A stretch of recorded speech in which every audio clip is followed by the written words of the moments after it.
ভাৰতীয় দল ভাৰত মাতা কি ভাৰতীয় জনতা পাৰ্টি তাৰ পিছতে আমি আমন্ত্ৰণ জনাইছো সদ্য প্ৰাক্তন গাঁও পঞ্চায়তৰ সভাপতি দিলবৰ হুছেইন আমাৰ জিলা সভাপতি মহোদয়ে মাহ ফলাই দললৈ আদৰণি জনাইছে। भारत माता की बंदे बंदे। তাৰ পিছত আমি দলীয় মাহ ফলাই গ্ৰহণ কৰিবৰ কাৰণে অনুৰোধ জনাইছো। ৰফিকুল ইসলাম আমি তেখেতকো আমন্ত্ৰণ জানাইছো। ৰফিকুল ইসলাম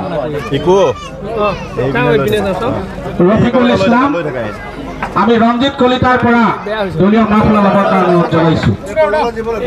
আমি নামসমূহ গাই দিম, তাৰ পিছতে আমাৰ দলীয় বিষয়ববী আৰু বিধায়ক মহোদয় জিলা সভাপতি আদৰণি জনাব।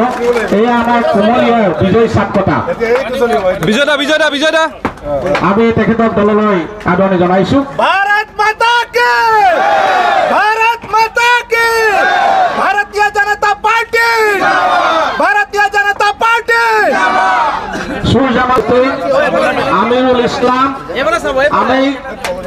আমি তলতে সকলোকে এতিয়া আমি দেখা পাইছোঁ যে বিজেপি চৰকাৰে সবকা সাথ সবকা বিকাশত গোটেই উন্নতি কৰিছে।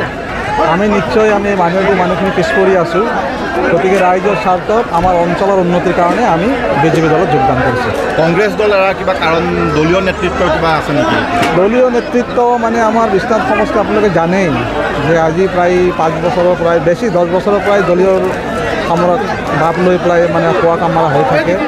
গতিকে মই প্ৰথমৰ 10 বছৰৰ পৰাই যিটো জিলা সভাপতি দিলীপ বৰুৱা তেখেতৰ ওচৰলৈ মই এতিয়ালৈকে যোৱা নাই। তেখেত যিটো নীতি আদৰ্শ একেবাৰে মোৰ পচন্দ নহয়। তেখেতে মাত্ৰ দলৰ টিকেট দিয়াৰ সময়ত মাত্ৰ পইচা পাতি লেনদেন কৰা আমাৰ বহুতো আপোনালোকে পাইছেই। গতিকে এইখিনি একেবাৰে আমাৰ মানে গ্ৰহণযোগ্য নহয়।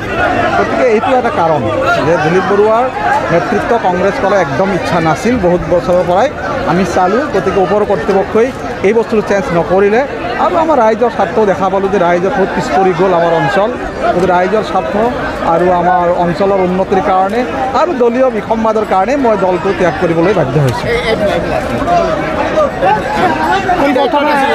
মই যুৱ কংগ্ৰেছৰ প্ৰাক্তন সম্পাদক আছিলোঁ আৰু আমাৰ বিজেপি দলত যোগদান কৰাৰ উদ্দেশ্য হ'ল আমাৰ বিধায়ক মহোদয়ে যিখিনি আমাৰ এই অঞ্চলত কাম কৰিছে গতিকে তেখেতক শলাগ ল'বই লাগিব। যিহেতু তেখেতে আমাৰ ৰাস্তা ঘাটৰ কথা আৰম্ভ কৰি আমাৰ যিখিনি বিভিন্ন সমস্যা আছিলে, কিন্তু কংগ্ৰেছে আমাক ধৰি লওক এই চোৱাগুৰি বুলি ক'লে কংগ্ৰেছ দুৰ্গ জেগা। কাৰণ যি গাঁৱত জিপিৰ পৰা আপোনাৰ প্ৰাক্তন মন্ত্ৰী 3বাৰকৈ কেবিনেট মিনিষ্টাৰ হৈছিলে। গতিকে আমাৰ যিখিনি ইয়াত কাৰ্যকৰ্তা আছিলে কংগ্ৰেছ দলত কোনো ধৰণৰ গুৰুত্ব নাই। আজি ব্লক কংগ্ৰেছতে চাওক, জিলা কংগ্ৰেছতে চাওক, কোনো ধৰণৰ দায়িত্ব দিয়া নাই। গতিকে আমি এই বৃহৎ ৰাইজৰ স্বাৰ্থ লৈ গতিকে যাতে আমাৰ সেই অঞ্চলক যাতে সুৰক্ষা দিব পাৰে সেই মনোভাৱ লৈ আমি আজি বিজেপিৰ প্ৰতি আকৃষ্ট হৈ আজি বিজেপিৰ দলত যোগদান কৰিছোঁ। কংগ্ৰেছে আমাক ইমান দিনে মাইনৰিটি মানুহক ভয় খুৱাই ৰাখিছিলে। গতিকে ভোট বেংকক আমাৰ ভোট বেংক হিচাপে ব্যৱহাৰ কৰিছিলে। আজি আপোনালোকে চাওক গোষ্ঠীগত সংঘৰ্ষবিলাক কাৰ দিনত হৈছিলে? কংগ্ৰেছৰ দিনত হৈছিলে। কংগ্ৰেছে আপোনাৰ কেন্দ্ৰত কংগ্ৰেছ আছিলে, ৰাজ্যত কংগ্ৰেছ আছিলে, কিন্তু কোনো দোষী কৰায়ত্ব কৰিবলৈ সাহস হোৱা নাছিলে। কিন্তু আমাৰ আজি যিটো শান্তি, এই শান্তিৰ পৰিৱেশ, কোনো গোষ্ঠীগত সংঘৰ্ষ নাই। গতিকে আমি বিজেপি দলৰ প্ৰতি সেই বস্তুখিনি চাই আমি বিধায়ক মহোদয়ৰ যিখিনি জনপ্ৰিয়তা, তেখেতৰ যদি সৰলতা, কোনো মানুহক দালাল শ্ৰেণী তেখেতে নাৰাখে। গতিকে এনেকুৱা মানুহৰ প্ৰতি আকৃষ্ট হৈ আজি আমি বিজেপিৰ দলত যোগদান কৰিছোঁ। আৰু আমাৰ ইছলাম ধৰ্মৰ যিটো সুদ খোৱা কাম, ইছলাম বিৰোধী জন্ম যেতিয়া বুজি পাওঁ তেতিয়া কয় যে সুদ খোৱাটো এটা ডাঙৰ অপৰাধ। নিজৰ মাকৰ লগত জিনা কৰা বুলি, বেয়া কাম কৰা বুলি বুজায় সুদ খালে, সুদত টকা দিলে। গতিকে আমাৰ মাননীয় মুখ্যমন্ত্ৰী হিমন্ত বিশ্ব শৰ্মা ডাঙৰীয়াই যি সুদৰ আজি ইমান দিনে হাদিছ কৈ বন্ধ কৰিব পৰা নাই, গতিকে তেখেতে যদি বন্ধ কৰি দিছে গতিকে তেখেতৰ আমি কৃতজ্ঞতা আমাৰ এই মাইনৰিটি অঞ্চলৰ ৰাইজৰ হৈ কৃতজ্ঞতা জ্ঞাপন কৰিবই লাগিব। গতিকে আমাৰ এটা বেয়া কাম আঁতৰাই দিছে সমাজৰ পৰা। গতিকে আমি সেইকাৰণে বিজেপি দলত আকৃষ্ট হৈ যোগদান কৰিছোঁ। প্ৰেচিডেণ্ট অলপ বাইক লৈ লওঁ। তোমাৰ আগতে কংগ্ৰেছৰ প্ৰতিদ্বন্দ্বিতা কৰি কংগ্ৰেছৰ সভাপতি হৈছিলোঁ। কিন্তু বিগত দিনত কংগ্ৰেছৰ নেতৃত্ব ওপৰ নেতৃত্বৰ খাল খেয়াৰিৰ কাৰণে গোটেই অসমতেই কংগ্ৰেছ মানে শেষ হৈছে। যিহেতু যোৱা 10 বছৰে বিজেপি চৰকাৰখনে মোদী চৰকাৰে আৰু আমাৰ ইয়াৰ আগতে সোণোৱাল চৰকাৰ আৰু এতিয়া হিমন্ত চৰকাৰ ডাঙৰীয়াই সুন্দৰ হিচাপে আমাৰ মাইনৰিটি মানুহক আমি বেলেগ কথা নকওঁ, আমাৰ বৰ্তমান এইটো আমাৰ সমষ্টিত তেওঁ সকলো সুবিধা আমাৰ ৰাইজখিনিক দিছে। কোনো এটা সমস্যাই আমাক ন্যায়ক পিছ কৰি থোৱা নাই আৰু তেওঁৰ কামৰ প্ৰতি আকৰ্ষিত হৈ মই বিজেপি দলত সামিল হ'বলৈ সিদ্ধান্ত লৈছোঁ আৰু সামিল হৈছোঁ। আজি চোৱাগুৰিত এই স্থানত প্ৰায় 600 কংগ্ৰেছ দলৰ কাৰ্যকৰ্তাই বিভিন্ন পদবীত থকা কংগ্ৰেছ দলৰ কাৰ্যকৰ্তাই আজি ভাৰতীয় জনতা পাৰ্টীত যোগদান কৰিছে। আৰু সেইবাবে মই সমূহ ৰাইজক, ৰাইজ বুলিয়ে ক'ব লাগিব, গোটেই কুমলীয়া, চোৱাগুৰি, পানী ভঁৰাল এই অঞ্চলৰ সমূহ কংগ্ৰেছৰ সকলো পদাধিকাৰী ইয়াত জইন কৰিছে। মই তেখেতসকলক ধন্যবাদ জনাইছোঁ।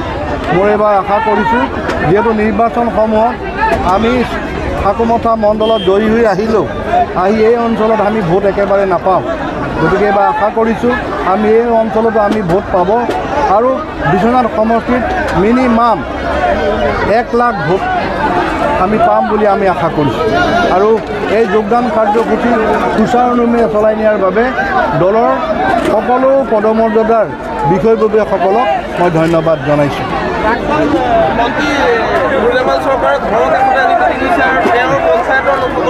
ঠিক তেনেধৰণৰ কথা নহয়, মিটিং হোৱা নাই। তেখেত বিশ্বনাথ সমষ্টিৰ বছৰ 3বাৰ MLA হৈছিল নেকি, মন্ত্ৰীও আছিলে। তেখেতৰ স্বাস্থ্য বেয়া আছিলে, সেইবাবে যোৱাকালি তেখেত এতিয়া সক্ৰিয় ৰাজনীতিত নাই। আমাৰ মনোনীত প্ৰাৰ্থী ৰঞ্জিত দত্তদেৱ আৰু মই যোৱাকালি তেখেতৰ ঘৰলৈ গৈ স্বাস্থ্যৰ বুজ লৈছোঁ। সেইখিনি আৰু চাওক, এজন পলিটিকেল পাৰ্টিৰ মানুহে বেলেগ এজনলৈ গ'লে নিশ্চয় শুভেচ্ছা দিয়ে, তেখেতেও আমাক সেই হিচাপে শুভেচ্ছা আগবঢ়াইছে।